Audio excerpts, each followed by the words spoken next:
যে ঘটনার একটি ভিডিও ছড়িয়ে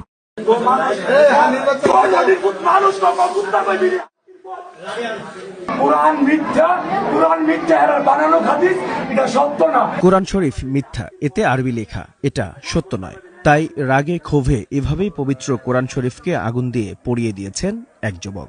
এতেই ক্ষান্ত হননি, দিচ্ছেন একের পর এক লাথি আর অশ্লীল ভাষায় গালাগালি করছেন।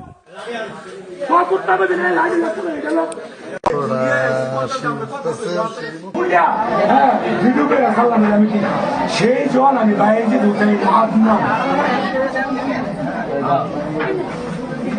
মিথ্যাকে মিথ্যা রূপান্তরিত করার কারিগর, সত্য বলার প্রভাষক একটাই হুকুম নম্বর মোহাম্মদ বাইজিদ হুসাইন হাসান। তার সাথে কত মানুষের নাম জড়ানো, সবার সবার সবার। যে ঘটনার একটি ভিডিও ছড়িয়ে পড়েছে আর এতে ব্যাপক চাঞ্চল্যের সৃষ্টি হয়েছে এলাকায়। এটা কি কোরআন শরীফ কে পড়ছে? তার পিতার নাম কি?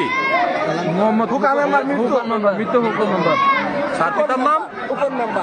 সে কি কারণে এই কোরআন শরীফ পড়ছে? কোরআন শরীফ সত্য না, এটা আরবি ভাষা লেখছে, আরবি লেখছে। হ্যাঁ, কোরআন মানে না, নবী মানে না। কোরআনের উপরে লাঠি লাঠি এটার উপর একটা ড্যাগার তুলছে, ড্যাগার থেকে ড্যাগার